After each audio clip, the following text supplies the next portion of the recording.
On le sait tous, le potentiel économique de l'Afrique est immense. C'est une évidence. Mais voilà, ce potentiel, il est comme enchaîné par des obstacles invisibles, des problèmes colossaux qui coûtent des milliards chaque année et qui freinent tout. Alors imaginez un instant, et si la solution pour enfin briser ces chaînes, c'était une infrastructure numérique souveraine conçue par et pour l'Afrique? C'est exactement cette architecture assez révolutionnaire qu'on va décortiquer aujourd'hui.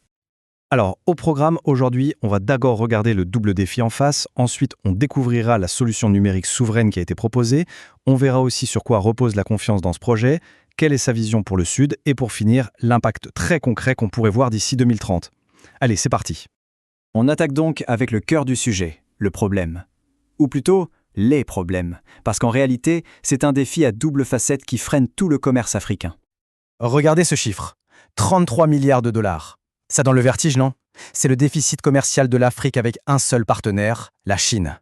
Et ça, c'est chaque année. Alors on pourrait penser que le problème, c'est le manque de produits à exporter, mais pas du tout. Le vrai souci, c'est le manque criant d'outils, d'infrastructures, pour que les entreprises africaines puissent simplement se connecter au marché mondial. Mais attention, ce déséquilibre avec l'extérieur, ce n'est que la moitié de l'histoire. Le vrai défi, il est double. D'un côté, on a cette asymétrie commerciale, un vrai casse-tête pour les exportateurs. Et de l'autre côté, un problème interne, tout aussi grave, la fragmentation financière. Ça étouffe le commerce à l'intérieur même du continent. C'est vraiment les deux faces d'une seule et même médaille. Et c'est là que ça devient complètement absurde. Tenez-vous bien, aujourd'hui c'est souvent plus simple et moins cher pour une boîte au Sénégal de vendre ses produits en France qu'au Nigeria juste à côté. C'est fou, non? Pour commercer entre eux, les pays africains doivent passer par le dollar ou l'euro via des banques à New York ou Londres. Ça veut dire plus d'étapes, plus d'intermédiaires, des délais plus longs et des coûts qui peuvent grimper jusqu'à 10% de la transaction. C'est juste un frein énorme au développement d'un grand marché africain. Bon, allez, assez parlé des problèmes, on passe aux solutions. Et c'est là que ça devient vraiment passionnant. L'idée, elle est super intelligente. Au lieu de bricoler deux outils séparés, on construit une seule et même architecture. Une architecture numérique, souveraine, et pensée pour attaquer ces deux problèmes en même temps. Un coup de cible. Le premier étage de la fusée, c'est le moteur commercial, New Silk Bridge, ou NSB. Imaginez une sorte de super plateforme tout en un pour les PME africaines. Elle ne fait pas que trouver des clients. Non, elle gère tout, la logistique de A à Z, de l'usine aux clients, et même le financement des exportations. C'est la réponse directe, très concrète, au problème de l'asymétrie commerciale. Et le deuxième étage, c'est le moteur financier, Africa Digital Money, ADM. C'est une monnaie numérique, mais attention, rien à voir avec une crypto volatile et spéculative, pas du tout. Sa valeur est stable parce qu'elle est garantie par des actifs réels, comme de l'or. Et son but, il est très simple, permettre des paiements instantanés entre pays africains avec des frais ridicules, quasi nuls, moins de 0,5%. C'est la solution rêvée au problème de fragmentation. Et là, toute la magie du projet, elle tient dans cette petite phrase. NSB génère les transactions, ADM les règles. C'est la symbiose parfaite. D'un côté, NSB, la plateforme qui crée le commerce, l'économie réelle. De l'autre, ADM, la monnaie qui fournit les tuyaux financiers pour que tout ça se fasse instantanément et presque gratuitement. L'un ne fonctionne pas sans l'autre, c'est aussi simple ça. Ok, mais on pourrait se dire, c'est un projet de plus, une fintech parmi d'autres. Qu'est-ce qui le rend différent? Eh bien, c'est la confiance, la gouvernance. Parce qu'une super technologie, c'est bien, mais ça ne suffit pas. Pour un projet de cette ampleur, il faut une confiance absolue. Et cette confiance, elle est construite sur un triangle de gouvernance très solide. Au sommet, on a l'Union africaine, pour la vision politique, le saut au panafricain. Ensuite, il y a Afreximbank, le poids lourd de la finance africaine, qui apporte son expertise et supervise les opérations. Et à la base, les banques centrales de chaque pays, pour s'assurer que tout est bien intégré et respecte les règles.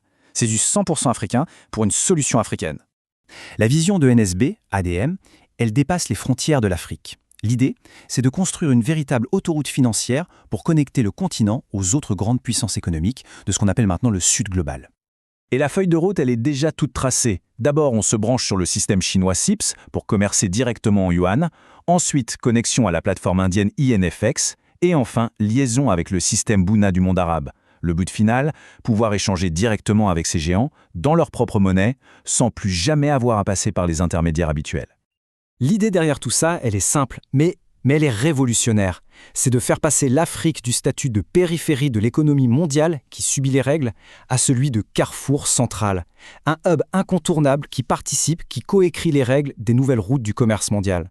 Bon, tout ça c'est bien beau sur le papier, mais concrètement, quel impact on peut espérer?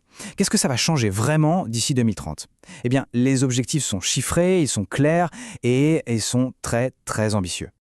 Premier chiffre, 500 000. C'est le nombre de PME, de petites et moyennes entreprises africaines qui pourraient être branchées sur le commerce mondial grâce à cette plateforme. Et là, il faut imaginer l'effet d'entraînement. Chaque PME qui exporte, c'est des emplois créés, des familles qui vivent mieux, une économie locale qui respire.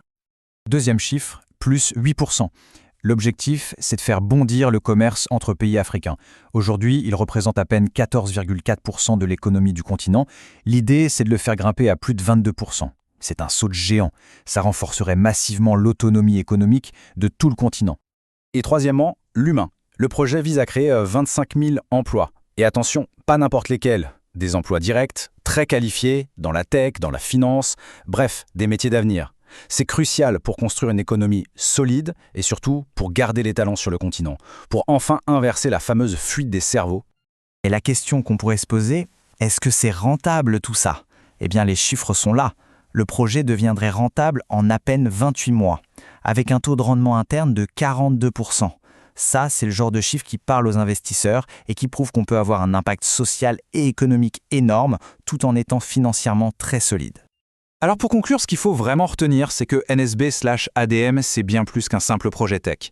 C'est peut-être une véritable déclaration d'indépendance économique pour l'Afrique. L'outil qui pourrait enfin permettre au continent de ne plus être un simple spectateur, mais un acteur majeur de l'économie mondiale. Le potentiel, il a toujours été là. Ce qui change, c'est que cette fois, il y a peut-être enfin l'outil pour le libérer.